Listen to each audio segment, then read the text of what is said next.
आपण पाहत आहात सत्याची बाजू मांडणारं हक्काचं न्यूज चॅनल M24 तास। मराठा आरक्षणावर मुख्यमंत्री देवेंद्र फडणवीस यांचे महत्त्वाचे विधान।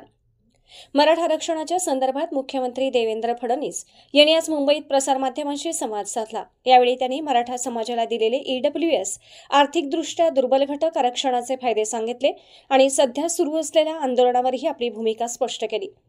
फडणवीस म्हणाले की युती सरकारने मराठा समाजाला EWS आरक्षण देऊन एक मोठं पाऊल उचललं आहे। या EWS आरक्षणाचा फायदा 1.5 लाख लोकांना नोकरी मिळवण्यासाठी झाला आहे, ज्यामुळे अनेक प्रश्न मार्गी लागले आहेत। तरीही आरक्षणासाठी आंदोलन सुरू असल्याचं त्यांनी नमूद केलं। मागील 2.5 वर्षांच्या सरकारने मराठा आरक्षणासाठी काय निर्णय घेतले ते दाखवावेत असं आवाहनही त्यांनी दिलं। राजकीय आरक्षणावर स्पष्ट भूमिका। मुख्यमंत्री फडणवीस यांनी ओबीसी आरक्षणाबद्दल बोलताना सांगितले की ओबीसीमध्ये 350 जाती आहेत आणि मराठ्यांसाठी आधीच आरक्षण दिलेलं आहे। सध्याचे आंदोलनकर्ते जर राजकीय आरक्षण मागत असतील तर ते कधीच शक्य होणार नाही, अशी स्पष्ट भूमिका त्यांनी मांडली। मात्र जर आंदोलन लोकशाहीच्या हितासाठी असेल तर सरकार नक्कीच त्यांना मदत करेल, असे आश्वासनही त्यांनी दिले। मराठ्याचं देखील आंदोलन सुरू आहे, दुसरीकडे ओबीसी मोर्चा देखील आहे, ते आता आंदोलन साखळी उपोषण करणार असं देखील त्यांनी घोषणा केलेली आहे। त्यामुळे माझी दोन्ही समाजाला माझी विनंती आहे की शासन दोन्ही समाजाच्या हिताचा विचार करेल। कुठल्याही समाजाला दुसऱ्या समाजासमोर आणण्याचा शासनाचा हेतू नाही।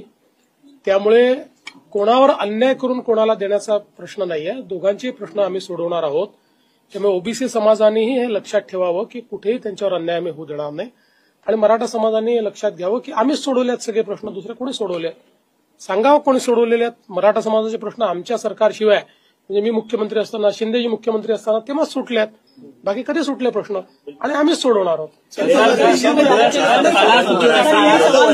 आंदोलन संपलेली आहेत, महाराष्ट्रातच मराठा आंदोलन नेमकं काय उद्भवलं? मुळामध्ये ही जी सगळी आंदोलनं होती त्या लोकांना हे लक्षात आलं की EWS आल्यानंतर त्यांचा प्रश्न बऱ्यापैकी त्या ठिकाणी सुटलेला आहे। आपल्याकडे कदाचित ती EWS ची मानसिकता तयार झाली नाही आणि त्याच्यामुळे काही प्रश्न कॉम्प्लिकेटेड आहेत, पण आता आपण तोही प्रश्न सोडवलेला, आपण आरक्षण दिलेलंच आहे आणि कोर्टात अजूनही ते टिकलेलं आहे। बऱ्याच जाती आहेत आणि त्याच्यानंतर देखील मराठा पुन्हा एकदा ओबीसी मध्ये समाविष्ट करून घेण्यासाठी असं आहे। पहिल्यांदा तर मी सांगतो की आमची पहिल्या दिवशीपासून भूमिका आहे, लोकशाहीमध्ये सगळ्यांना आपली मतं ठेवण्याचा अधिकार आहे, लोकशाहीमध्ये आंदोलन करण्याचा अधिकार आहे।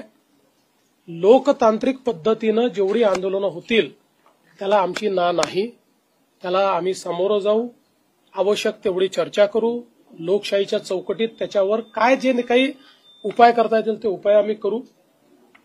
एवढीच माझी अपेक्षा आहे की कुठलंही आंदोलन हे लोकशाहीच्या चौकटीबाहेर जाऊ नये। इथे तर माननीय उच्च न्यायालयाने चौकट आखून दिली आहे, त्यामुळे आता याची चौकट ही आमच्याही हातात नाही, ती उच्च न्यायालयाच्या हातात आहे। उच्च न्यायालयाने त्या संदर्भात काही नियम निकष तयार केले, त्या नियम निकषानुसार जर त्या ठिकाणी आंदोलन झालं तर आम्हाला काही अडचण